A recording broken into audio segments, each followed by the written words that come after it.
Selamat pagi anak-anak. Pada hari ini kita akan membahas tentang kelompok sosial.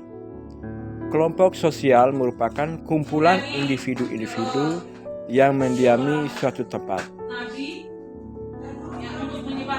Hakikat kelompok sosial. Kelompok sosial merupakan kumpulan individu-individu yang memiliki hubungan dan saling berinteraksi sehingga mengakibatkan tumbuhnya rasa kebersamaan dan rasa memiliki. Dalam hidup berkelompok itu kita saling berinteraksi antara satu dengan yang lain. Contoh kelompok sosial di sini adalah kelompok ibu-ibu, kelompok pramuka, kelompok pencaksilat, dan kelompok belajar. Di dalam kelompok itu, syarat-syarat kelompok sosial yang pertama memiliki adanya kesadaran sebagai bagian dari kelompok yang bersangkutan. Artinya, dalam berkelompok, setiap individu dia merasa sadar bahwa dia bagian dari kelompok tersebut. Karena kelompok itu merupakan kumpulan individu-individu yang mendiami suatu tempat dan saling berinteraksi antara satu dengan yang lain. Yang kedua, ada hubungan timbal balik antara anggota yang satu dengan yang lain dalam kelompok itu. Ada hubungan timbal balik antara anggota yang satu dengan yang lain dalam kelompok itu. Artinya, di dalam berkelompok hidup saling berinteraksi, hanya timbal balik antara satu dengan yang lain sehingga saling membutuhkan. Nah, misalnya, kelompok A memberikan yang ketiga memiliki struktur, kaidah dan pola perilaku yang sama. Struktur di sini seperti struktur organisasi kelas.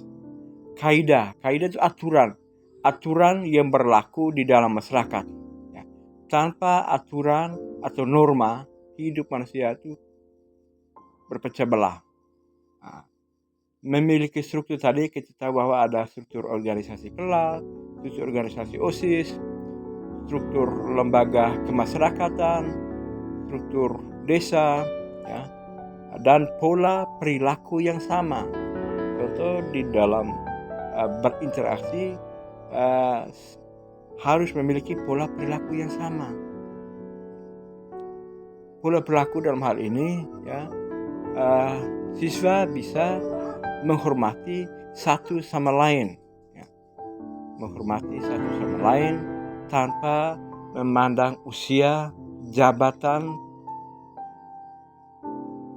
dan status sosial yang ada di dalam lingkungan sekolah maupun di dalam lingkungan masyarakat. Memiliki struktur, kaidah, dan pola perilaku yang sama. Struktur itu susunan, kaidah itu norma atau aturan, dan pola perilaku yang sama. Memiliki struktur, kaidah, dan pola perilaku yang sama.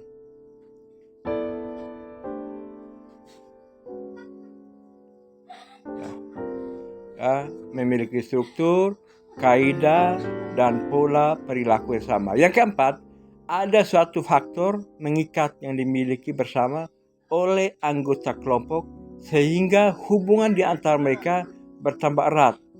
Faktor tadi dapat berupa kepentingan yang sama, tujuan yang sama, ideologi politik yang sama. Ada suatu faktor pengikat yang dimiliki bersama oleh anggota kelompok sehingga hubungan di antara mereka bertambah erat.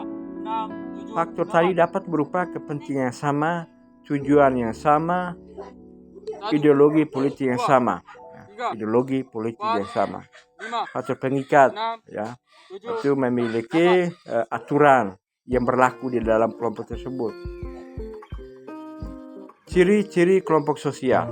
Di dalam kelompok sosial pasti ada ciri-ciri. Ciri kelompok sosial. Di sini kita lihat yang pertama kelompok sosial adalah satu kesatuan yang nyata, dapat dikenal dan dapat dibedakan kelompok sosialnya. Ya. Kelompok sosial adalah satu kesatuan yang nyata, dapat dikenal dan dapat dibedakan kelompok sosialnya. Kelompok sosial adalah satu kesatuan yang nyata. Yang nyata berarti yang kelihatan, yang dapat dikenal oleh banyak orang dan dapat dibedakan kelompok sosialnya. Nah, kelompok sosial itu adalah satu kesatuan yang nyata. Nyata berarti yang dapat dilihat oleh banyak orang. Dan yang kedua, ciri kedua, tiap kelompok sosial memiliki struktur sosial yang dalam hal ini memiliki kedudukan tertentu. Nah, tiap kelompok sosial memiliki struktur sosial yang dalam hal ini memiliki kedudukan tertentu. Yang ketiga, tiap kelompok sosial memiliki norma-norma kelakuan yang mengatur peran anggotanya. Tiap kelompok sosial memiliki norma-norma kelakuan yang mengatur peran anggotanya. Berarti di dalam kelompok itu pasti ada aturan atau norma. Yang keempat, tiap anggota kelompok sosial memiliki peran-peran yang berbeda. Nah, tiap anggota kelompok sosial memiliki peran yang berbeda. Ya, peran yang berbeda. Berarti dalam Lihat yang keempat adalah peran, tiap ya. anggota kelompok Maksudnya sosial peran sebagai memiliki apa? peran-peran yang Wakil berbeda. Dan sekretaris Dalam bendahara kelompok setiap anggota mempunyai peran yang punya berbeda. peran yang berbeda. Ya, contoh ketua, wakil, sekretaris, bendahara, pasti peran itu berbeda. Ketua itu dia mengatur semua kegiatan para anggotanya. Yang keempat, tiap anggota kelompok sosial memiliki peran-peran yang berbeda. Tiap anggota kelompok sosial memiliki peran-peran yang berbeda. Dan yang kelima, tiap anggota kelompok sosial merasa memiliki kepentingan sama dan mempertahankan nilai-nilai hidup yang sama. Tiap anggota merasa memiliki kepentingan yang sama. Sekarang ada faktor-faktor pembentukan kelompok sosial. Di sini ada kepentingan sama, pertalian darah atau keturunan yang sama, daerah, wilayah yang sama. Kepentingan sama, misalnya partai politik. Pertalian darah, misalnya keturunan yang sama, ya. Keturunan ayah itu patrilineal, keturunan ibu matrilineal. Dan yang berikut itu daerah atau wilayah yang sama. Biasanya seorang mahasiswa, ya, dia keluar di Jakarta, mereka membentuk kelompok atau himpunan pelajar mahasiswa Riung yang ada di Jakarta. Berarti mereka berasal daerah yang sama, berasal dari daerah yang sama, Riung. Tapi mereka membentuk suatu paguyuban, ya, atau paguyuban itu dari daerah yang sama. Ini kita lihat itu adalah faktor pembentuk kelompok sosial. Ada 3 tadi, kepentingan sama, pertalian darah, daerah atau wilayah yang sama.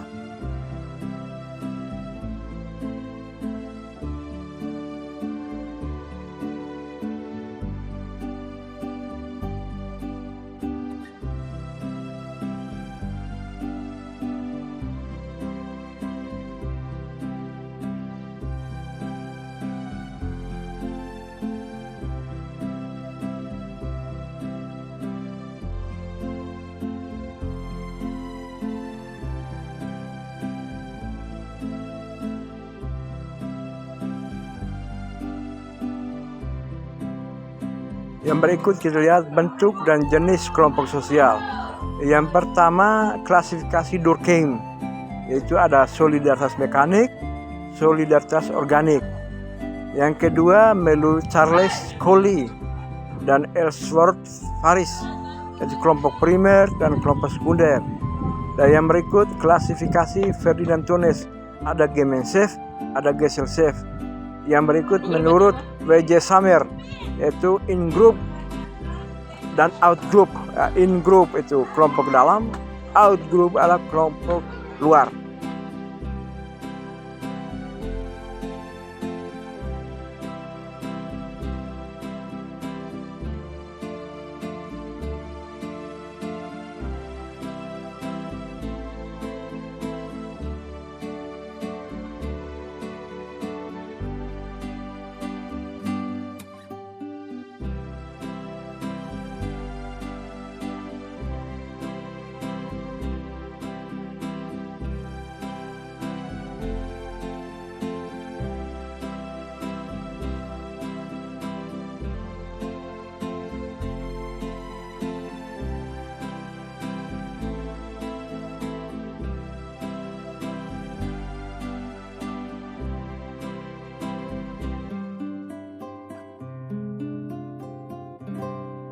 Baik, menurut Emil Durkheim, solidaritas mekanik adalah solidaritas mekanik merupakan ciri dari masyarakat yang masih sederhana dan belum mengenal pembagian kerja.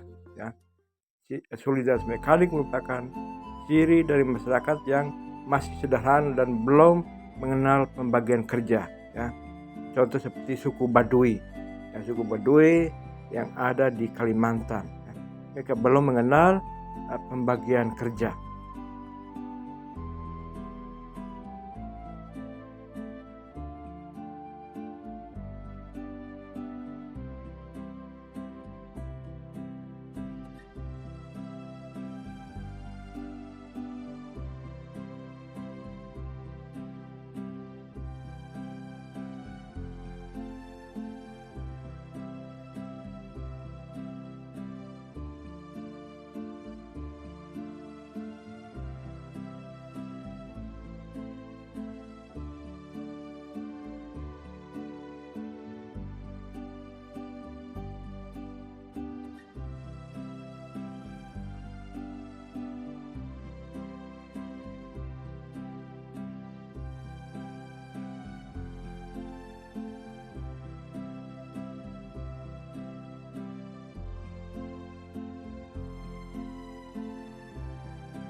Yang berikut, solidaritas organik. Itu merupakan bentuk solidaritas yang telah mengenal pembagian kerja. Nah, misalnya di perkantoran. Di perkantoran pasti setiap orang sudah memiliki atau sudah mengenal pekerjaan mereka. Ada sebagai kepala kantor, ada juga sebagai penghantar surat, ada juga sebagai cleaning service, ya. Ada juga sebagai sekretaris, bendahara, dan kepala kantor itu di perkantoran. Berarti mereka sudah mengenal pekerjaan mereka masing-masing, ya, sudah mengenal pekerjaan mereka masing-masing.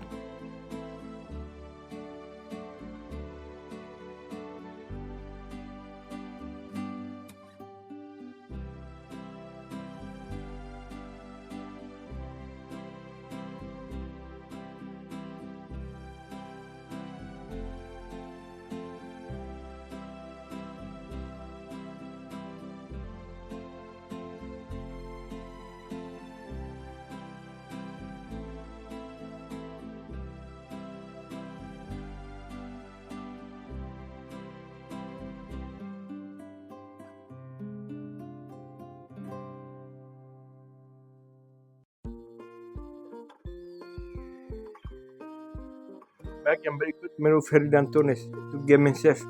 Itu paguyuban merupakan bentuk kehidupan bersama di mana anggota memiliki hubungan yang kuat bersifat alamiah dan kekal.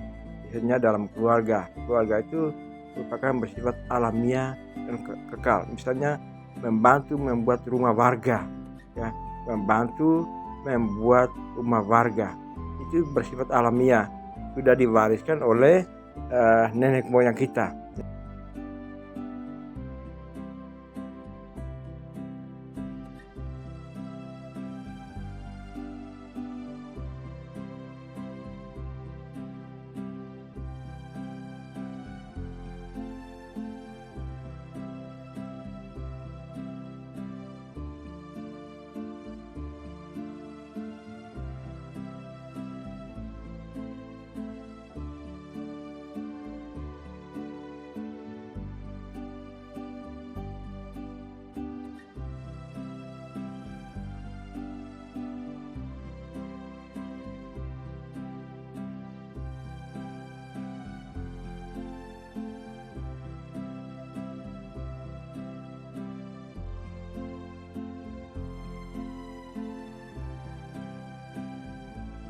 Yang berikut menurut Ferdinand itu Gesellschaft atau pertambayan merupakan kehidupan publik sebagai sekumpulan orang yang secara kebetulan hadir bersama, tetapi orang itu tetap mandiri ya. Nah, misalnya sebatas sapa ya, kita menemukan orang di tengah jalan, kita hanya sebatas sapa ya. Gesellschaft itu pertambayan merupakan kehidupan publik sebagai sekumpulan orang yang secara kebetulan hadir bersama, tapi setiap orang tetap mandiri. Nah, setiap orang tetap mandiri. Misalnya kita menemukan orang di jalan, kita hanya memberi, kita harus menyapa pada orang tersebut. Baik anak-anak, itu saja materi kelompok sosial. Semoga bermanfaat ya. Terima kasih. Selamat pagi. Assalamualaikum warahmatullahi wabarakatuh. Selamat pagi.